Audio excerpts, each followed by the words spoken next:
আল্লাহ আমার রব, এই রবি আমার সব। দামে দামে তন মনে তারি অনুভব। তোমার দুনিয়াতে আমি যেদিকে তাকাই, অথই নিয়ামতে ডুবে আছি সবাই। পাক পাখালির গানে শুনি তসবি কলো রব, তসবি কলো রব। আল্লাহ আমার রব, এই রবি আমার। আসসালামু আলাইকুম, আলহামদুলিল্লাহ, আসসালাতু ওয়াসসালামু আলা রাসূলিল্লাহ। প্রিয় দর্শক, আপনারা যারা দেশে আছেন প্রবাসে, সবাইকে জানাই অনেক অনেক প্রীতি ও শুভেচ্ছা। শুরু হলো এনটিভি আয়োজিত এবং লাভ হলো নিবেদিত অনুষ্ঠান আপনার জিজ্ঞাসা। আপনাদের সাথে আছি আমি জয়নুল আবেদিন আজাদ। আর আপনাদের মনে থাকা প্রশ্নের জিজ্ঞাসার জবাব দিচ্ছেন বিশিষ্ট আলেম ডক্টর মোহাম্মদ সাইফুল্লাহ। আসসালামু আলাইকুম ওয়া রাহমাতুল্লাহি ওয়া বারাকাতুহু। প্রিয় দর্শক, চলুন তাহলে জিজ্ঞাসার জগতে। শুরুতে একটি ইমেল, এটি পাঠিয়েছেন একেএম তৌফিক। লিখেছেন, আমার প্রশ্নটি হলো, সূরা আল হাদিদের 11 নম্বর আয়াতের বাংলা অর্থ, কে সেই ব্যক্তি যে আল্লাহকে উত্তম ধার দেবে, এরপর তিনি তার জন্যে তা বহুগুণে বৃদ্ধি করবেন এবং তার জন্যে রয়েছে সম্মানিত পুরস্কার। এখানে যে বলা হলো আল্লাহকে উত্তম ধার দেয়া, এর অর্থ কী? ধন্যবাদ। আপনি প্রশ্ন করেছেন যে সূরা হাদিদের 11 নম্বর আয়াতে আল্লাহ সুবহানাহু ওয়া তাআলা ইরশাদ করেছেন, মান যাল্লাযী ইউকরিদুল্লাহা কারদান হাসানা ফায়ুদাইফাহু লাহু ওয়া লাহু আজরুন কারীম। কে সে ব্যক্তি যে আল্লাহ তাআলাকে কর্জে হাসানা দিবে? কর্জে হাসানা হচ্ছে আল্লাহর রাস্তায় খরচ করা, আল্লাহর রাস্তায় খরচ করা, আল্লাহ রাব্বুল আলামিনের সন্তুষ্টির জন্য ফকির, মিসকিন, অভাবী, নিঃস্ব, নিরীহ, ইয়াতীম এবং বিধবা, দুস্থ, অসহায়, নিঃস্ব, তাদেরকে সহযোগিতা করা, এটা হচ্ছে কর্জে হাসানা। এটাকে আল্লাহ সুবহানাহু ওয়া তাআলা কর্জে হাসানা হিসেবে আখ্যায়িত করেছেন। ফায়ুদাইফাহু লাহু, আল্লাহ তাআলা বহুগুণ এটাকে বৃদ্ধি করে দেবেন এবং ওয়ালাহু আজরুন কারীম, তার জন্য সম্মানজনক প্রতিদান থাকবে।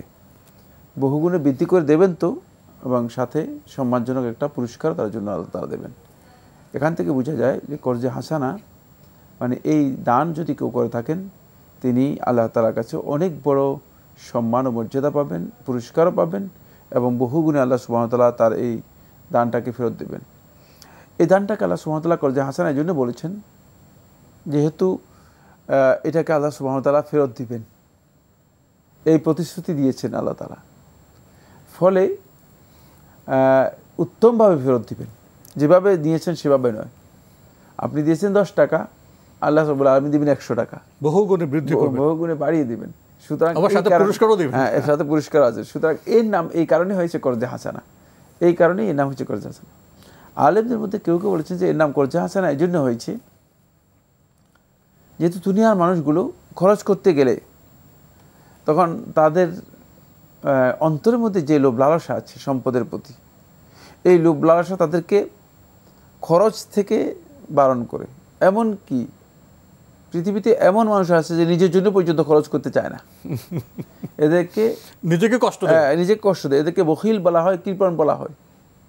এবং এই কৃপণদের ইতিহাস পৃথিবীতে প্রসিদ্ধ ইতিহাস, এর উপর অসংখ্য বই লেখা হয়েছে।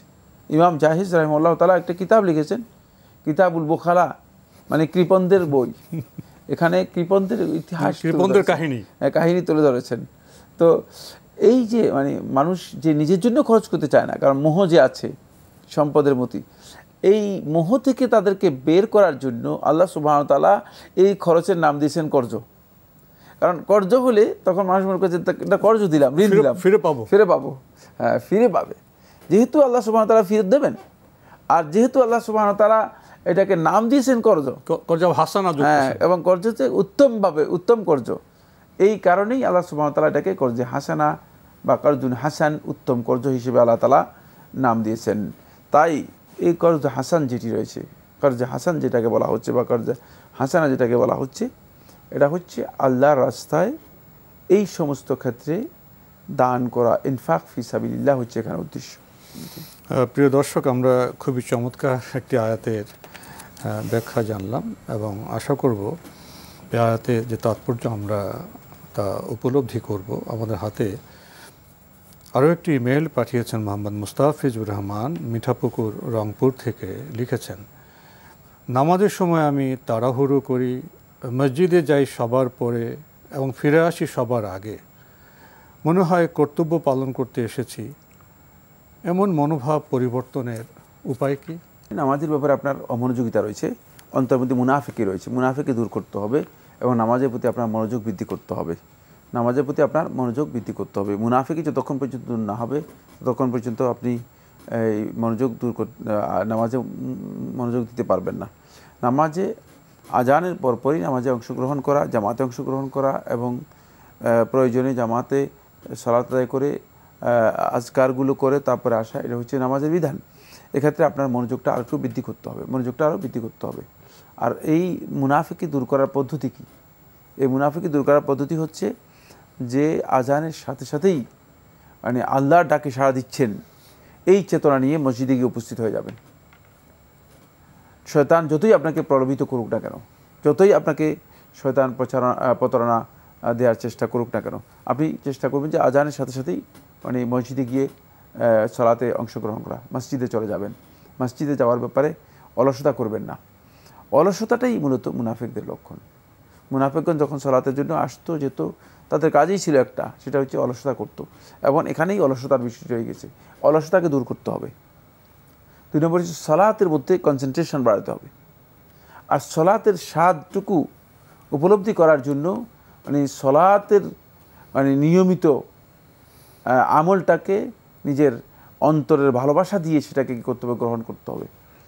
শুধুমাত্র মনে হয় যেন মাথার উপর একটা বোঝা, ভারী একটা বোঝা মাথার উপর আছে, এই ভারী বোঝাটুকু কী করলাম? মাথা থেকে ফেলে দিলাম, শেষ হয়ে গেল। না, এই কাজ করলে চলবে না। এই জন্য আপনাকে অবশ্যই ভালোবাসার সাথে, আন্তরিকতার সাথে কাজটি নিজের মানে চেষ্টায় আনতে হবে এবং অলসতা দূর করতে হবে। আরও লিখেছেন, নামাজের সময় বেশিরভাগ সময় চোখ বন্ধ করে থাকি এবং ইমামের সাথে নামাজের সময়ও তাই করি। এটা কি ঠিক? কেন চোখ বন্ধ করবে কেন? না, ঠিক তো। সালাতের মধ্যে চোখ বন্ধ করা হারাম। কেউ হারাম বলেছেন, কেউ মাকরুহ বলেছেন। তবে আপনি যদি চোখ বন্ধ করে ইচ্ছাকৃতভাবে চোখ বন্ধ করে থাকেন, তাহলে তো আপনার কাজটা হারাম হচ্ছে কোনো সন্দেহ না। সালাতের মধ্যে চোখ বন্ধ করা জায়েজ নেই। জি। সবশেষে আপনি লিখেছেন, ফজরের নামাজের সময় সুন্নত নামাজ আদায়ের আগে ফরজ নামাজ শুরু হলে কি করা উচিত? কি করা উচিত? ফরজ নামাজ শুরু হলে অবশ্যই ফরজ নামাজে অংশগ্রহণ করবেন। ফরজ নামাজ শুরু হয়ে গেলে কোনো সুন্নত নামাজ নেই। ইজা উকিমাতিস সলাতু ফালা সলাতা ইল্লাল মাকতুবা। যখন ফরজ সালাতের ইকামত হয়ে যাবে, তখন ফরজ সালাত ছাড়া আর কোনো সালাত নেই। তখন নফল বা সুন্নত নামাজের নিয়ত করা হারাম। এতে নামাজ হবে না, গুনাহগার হবেন। জি, আমরা জানলাম বিষয়টি সম্পর্কে। প্রিয় দর্শক, আমাদের হাতে আরও একটি ইমেল পাঠিয়েছেন মোহাম্মদ আশিকুর রহমান, ঢাকা থেকে লিখেছেন, ঋণগ্রস্ত ব্যক্তির ওপর কোরবানি দেওয়া ওয়াজিব হবে?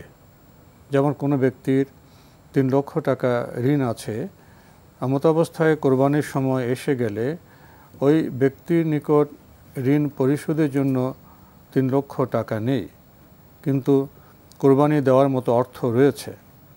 এখন সে ব্যক্তি কোরবানি করবে নাকি কোরবানি করার টাকা ঋণ পরিশোধের লক্ষ্যে সঞ্চয় করে রাখবে? ধন্যবাদ। যদি তিনি ঋণ পরিশোধ করে দেন তাহলে তো আর কোরবানি করতে হবে না। কিন্তু যদি ঋণ পরিশোধ না করেন, তার কাছে যদি কোরবানি করার মতো সামর্থ্য থাকে, তাহলে তিনি কোরবানি করবেন। যেহেতু তার কাছে টাকা আছে, সেক্ষেত্রে তিনি কোরবানি করবেন। এটাই হচ্ছে বিধান। আমরা জানলাম বিষয়টি সম্পর্কে। প্রিয় দর্শক, আমাদের হাতে আরও একটি ইমেল, এটি পাঠিয়েছেন জাহিদ হাসান, ঢাকা থেকে লিখেছেন, শরীয়ত বিষয়টি কি? শরীয়ত হচ্ছে গোটা ইসলামের নামই হচ্ছে শরীয়ত। দ্বীনের বিধিবিধানগুলোকে এক কথায় বোঝানোর জন্য শরীয়ত বলা হয়ে থাকে। আর কখনো কখনো শরীয়তকে প্রয়োগ করা হয়ে থাকে উসুল উদ্দিনের উপর। দ্বীনের মৌলিক যেই বিধানগুলো আছে, আকীদা এবং বিশ্বাস ও মানহাজের সাথে জড়িত যে বিষয়গুলো আছে, এগুলোকেও শরীয়ত বলা হয়ে থাকে। শরীয়তটা অনেক ব্যাপক অর্থবোধক, মানে গোটা দিনের সমস্ত বিধিবিধানকেও কখনো কখনো অন্তর্ভুক্ত করে, আবার কখনো কখনো শরিয়া বলতে বোঝায় উসুল দ্বীন, দ্বীনের মৌলিক যে বিধানগুলো আছে সেগুলো বোঝানোর জন্য। ভাই জাহিদ হাসান, আপনার ইমেল পড়ছি, আপনি লিখেছেন সহি হাদিসের সংগ্রহের বর্ণনা সম্পর্কে কোনো সন্দেহ করার অবকাশ আছে কি? হাদিস যদি সহি প্রমাণিত হয় এবং আহলে হাদিসগণ সহি বলেন, তাহলে কোনো ধরনের সংশয় সন্দেহ করার সুযোগ নেই। তাহলে আপনি দ্বীনের ব্যাপারে সংশয় সন্দেহের মধ্যে পতিত হয়ে যাবেন, কারণ আর তো আপনার কাছে কোনো ভিত্তি নেই। দ্বীনের ভিত্তি তো হচ্ছে এইটাই। সুতরাং আপনি দ্বীনের মানে হাদিসের মধ্যে আপনার সংশয় আসার অর্থ হচ্ছে আপনার দ্বীনের ব্যাপারে সংশয় তৈরি হওয়া। হাদিস যেহেতু আহলে হাদিসগণ সহি বলেছেন এবং সহি বর্ণনার মাধ্যমে সাব্যস্ত হয়েছে, সহি এসেছে, সুতরাং সেখানে আর সন্দেহ সংশয়ের কোনো অবকাশ নেই। সন্দেহ সংশয় করার অর্থই হচ্ছে যে আপনি দ্বীনের ব্যাপারে আপনার কনফিউশনের মধ্যে পড়ে যাবেন। আর যারাই হাদিসের ব্যাপারে এই ধরনের সন্দেহ সংশয় করেছে তারা দ্বীনের ব্যাপারে বিচ্যুত হয়েছে, পথভ্রষ্ট হয়েছে এবং প্রবৃত্তির অনুসারী হয়ে গিয়েছে। আরও লিখেছেন কোরআন বোঝার জন্য হাদিস কতটা সহায়ক দয়া করে জানাবেন। কোরআন বোঝার জন্য হাদিস কতটা সহায়ক? কোরআন বোঝার জন্যই তো হাদিস। আর হাদিস না হলে, মানে হাদিসের জ্ঞান না থাকলে কোরআন বুঝতে পারবেন না। আল্লাহ সুবহানাহু ওয়া তাআলা স্পষ্ট করে বলে দিয়েছেন, আল্লাহ তাআলা বলছেন লিইউবাইয়িনা লাহুম মা নুযিলা ইলাইহিম। রাসূলের দায়িত্ব হচ্ছে লিইউবাইয়িনা লাহুম, তিনি তাদের জন্য বর্ণনা করে দেবেন মা নুযিলা ইলাইহিম, তাদের কাছে যা নাজিল করা হয়েছে। রাসূল সাল্লাল্লাহু আলাইহি ওয়াসাল্লামই বর্ণনা করেছেন। আর একটি কথা খুব ভালো করে খেয়াল করুন যে আল্লাহ সুবহানাহু ওয়া তাআলা কোরআন অবতীর্ণ করে কথা বলে দেন নাই যে কোরআন অবতীর্ণ করে দিলাম তোমরা এবার বুঝে নাও। প্রত্যেকটি কিতাবের সাথে আল্লাহ রাব্বুল আলামিন রাসূলকে প্রেরণ করেছেন যাতে করে কিতাব এর মূল বিষয়গুলো মানুষদেরকে জানিয়ে দেওয়া হয়, বুঝিয়ে দেন। বুঝিয়ে দেন। তো রাসূল তো বুঝিয়ে দিয়েছেন। এখন আপনি যদি রাসূলকে বাদ দেন, হাদিস বাদ দেওয়ার অর্থ হচ্ছে রাসূলকে বাদ দেওয়া, তাহলে আপনি আর কিতাব বোঝার কোনো সুযোগ নেই, কোনো সুযোগ নেই। সুতরাং কিতাব আপনি কি থেকে বুঝবেন? কিতাব বুঝতে হলে অবশ্যই রাসূল থেকে বুঝতে হবে। আর রাসূলকে বাদ দিয়ে আপনি কিতাব বোঝার জন্য যদি চেষ্টা করেন তাহলে আপনি পথভ্রষ্ট, বিভ্রান্ত। ফলে হাদিস কোরআন বোঝার জন্য অপরিহার্য একটি বিষয়, কারণ কোরআনের যেই বিবরণ, বিস্তারিত বিবরণ, সেটা হাদিসের মধ্যে এসেছে এবং রাসূল সাল্লাল্লাহু আলাইহি ওয়াসাল্লাম সেটাই বুঝিয়ে দিয়ে গেছেন। রাসূল সাল্লাল্লাহু আলাইহি ওয়াসাল্লাম সেটা আমাদের কাছে রেখে গেছেন। তাই যারা বলে থাকেন যে কোরআন বোঝার জন্য হাদিসের কোনো প্রয়োজন নেই, তারা পথভ্রষ্ট, বিভ্রান্ত। কারণ হলো কোরআন মানুষের কাছে এভাবে অবতীর্ণ করা হয়নি, কোরআনের সাথে রাসূলকে প্রেরণ করা হয়েছে। এটাই প্রমাণ করে যে রাসূল যেটা বর্ণনা করেছেন কোরআন সেটাই হচ্ছে মূল কোরআন এবং রাসূল এই কোরআনকে বুঝিয়ে দিয়ে গেছেন। তাই যারা নিজেদের খাহিশ মতো কোরআন বুঝবে তারা পথভ্রষ্ট, বিভ্রান্ত হবে। ফলে যুগে যুগে বিভিন্ন বিভ্রান্ত ফেরকা, বিভিন্ন ইসলামের নামে যারা পথভ্রষ্ট হয়েছে তারা সবাই রাসূলের দেখানো যেই পদ্ধতি আছে, রাসূল যেভাবে কোরআন বর্ণনা করেছেন সেটা বাদ দিয়ে নিজেদের মন গড়া কোরআনের ব্যাখ্যা তারা তৈরি করে নিয়েছে। যেহেতু রাসূলের ব্যাখ্যা নেয়নি, রাসূলের ব্যাখ্যা না নিলে তিনি পথভ্রষ্ট হবেন এবং তার তরিকা রাসূলের তরিকা থেকে পরিপূর্ণরূপে আলাদা হয়ে যাবে। হাদিস ছাড়া তো আমরা কোনো ইবাদতও করতে পারবো না, আমরা আর কোনোটা কিছুই নেই, কোনো কিছুই পাবে না। জি, আমরা খুবই গুরুত্বপূর্ণ বিষয়ে অবগত হলাম। প্রিয় দর্শক, আমাদের হাতে আরও একটি ইমেল, এটি পাঠিয়েছেন আওলাদ হোসেন ইতালি থেকে। অনেকগুলো প্রশ্ন আপনার ছিল, আপনি আরও লিখেছেন। আমার আব্বা ইন্তেকালের পর আমাদের বাড়ির সামনে এক পুকুর ঘাটে সদকে জারিয়া হিসেবে আমরা অনেক সুন্দরভাবে পর্দা করার ব্যবস্থা করে দিই, কারণ ওইখানে মহিলারা সবাই গোসল করে পর্দাবিহীন। এখন আমি কি দোয়া করতে পারি সদকে জারিয়া সব আমার আব্বার কবরে পৌঁছে দেওয়ার জন্য এবং আমার দাদা দাদির কবরে এবং একমাত্র ফুফুর কবরেও, নাকি শুধু আব্বার জন্য, যেহেতু তার মরার পরে দিয়েছিলাম? এখন তো আমার পক্ষে সম্ভব না অনেক কিছু করার, কিন্তু করার ইনশাল্লাহ আমার ইচ্ছা আছে, আল্লাহ যদি ভবিষ্যতে আমাকে তৌফিক দান করেন, আমি এরকম আরও অনেক কিছু করব, মসজিদ, এতিমখানায়, মাদ্রাসায় দান করার জন্য। এখনও যে এখানে সেখানে 2000 3000 করে দান করি, আমি কি আল্লাহর কাছে ওনাদের জন্য দোয়া করতে পারি এগুলোর হাদিয়া পৌঁছে দেওয়ার জন্য? আর আমার আমল নামায় কি এই সমস্ত কিছুর সওয়াব লেখা হবে? হ্যাঁ, আপনি আল্লাহ রাব্বুল আলামিনের কাছে দোয়া করতে পারেন যে আপনার আব্বা আম্মা এবং যারা তাদের কথা উল্লেখ করেছেন, যে আল্লাহ সুবহানাহু ওয়া তাআলা এগুলোর যদি কোনো সওয়াব হয়ে থাকে, এগুলো যেন আমার আব্বা আম্মার পক্ষ থেকে কবুল করেন। আর আপনি অবশ্যই এর জন্য সওয়াব পাবেন, আপনিও এর জন্য সওয়াব পাবেন। কারণ দান কারী যদি আপনি দান উনি মানে কারো পক্ষ থেকেও দান করেন, আপনি দান করলে অবশ্যই এর সওয়াবটুকু আপনিও পাবেন। জি, আমরা জানলাম বিষয়গুলি সম্পর্কে। প্রিয় দর্শক, আমাদের হাতে একটি চিঠি পাঠানো হয়েছে মিফতাহুল জান্নাহ পাটরিবাদ, ঢাকা থেকে। আপনার চিঠিতে অনেক প্রশ্ন লিখেছেন। সূরা আর রহমানে কি 4টি জান্নাত দেওয়ার কথা বলা হয়েছে? 46 নম্বর আয়াতে আছে 2টি উদ্যানের কথা, এবং আবার আয়াত 62তে আরও 2টি উদ্যানের কথা আছে। 56 নম্বর আয়াত থেকে শুরু করে 74 নম্বর আয়াত পর্যন্ত সুশীলা সুন্দরীগণ আনত নয়নাদের কথা আছে। এই আয়াতগুলো পড়লে অনেকেই আগ্রহী হয় ভালো কাজের প্রতি। নারীদের তাবু পাওয়ার ব্যাপারে কিছু উল্লেখ না থাকার পেছনে আল্লাহর কোন হিকমত আছে এখানে? সূরা আর রহমানের 46 নম্বর আয়াতে বলা হয়েছে, খুবই ভালো করে উনি মানে কোরআন আসলে পড়ে বুঝতে হবে, তো মানে কোরআনকে নিজের মন মতো করে ফেললে তো হবে না। ওয়ালিমান খাফা মাকামা রাব্বিহি জান্নাতান, এখানে বলা হয়েছে ওয়ালিমান খাফা, আর যে ব্যক্তি এই ভয় করবে মাকামা রাব্বিহি, তার রবের সামনে দাঁড়ানোকে ভয় করবে। মানে দুনিয়াতে যারা সত্যিকার কিয়ামতের দিন যে কিয়াম হবে আল্লাহ তাআলার সামনে, এই কিয়ামটাকে যথাযথভাবে উপলব্ধি করে ভয় করবে, এই ভয় যখন অন্তরের মধ্যে কেউ ইনস্টল করতে পারবে, তখন এই ভয়ের মানে উত্তম প্রতিদান হিসেবে আল্লাহ সুবহানাহু ওয়া তাআলা জান্নাতান, 2টি জান্নাত দিবেন। সেটাকে আল্লাহ সুবহানাহু ওয়া তাআলা মানে বিবরণ করে বর্ণনা দিয়েছেন। মানে এটা মানে ওই প্রেক্ষাপটগুলো, প্রত্যেকটা প্রেক্ষাপটই সেখানে উল্লেখ করা আছে। তো এভাবে প্রশ্ন করলে তো হবে না যে 4টি জান্নাতের কথা বলা হয়েছে। জি, আর তিনি আসলে আয়াতগুলো বুঝতে পারেননি, পড়ে হয়তো অনুবাদও বুঝতে পারেননি, এটা হতে পারে। আরও লিখেছেন, একবার দরুদ পড়লে আল্লাহর পক্ষ থেকে 10টি রহমত বর্ষিত হয়। প্রশ্ন হলো যে দিনে 100 বার পরে তার উপর দিনে 1000টি অনুগ্রহ বা রহমত বর্ষিত হবে, আর যে পড়ে না, এই দুজনের জীবনে কি কি পার্থক্য পরিলক্ষিত হবে, কি কি লাভ হবে দুনিয়া ও আখিরাতের জন্য এই রহমত বর্ষিত হওয়ার কারণে? প্রশ্ন আমি যিনি দরুদ পড়বেন তিনি রহমত পাবেন, এগুলো কোনো যিনি পড়বেন না, যিনি রহমত পাবেন তিনি আর যিনি রহমত পাবেন না, দুজনের অবস্থান দুনিয়াতে কোনোভাবেই সমান হবে না।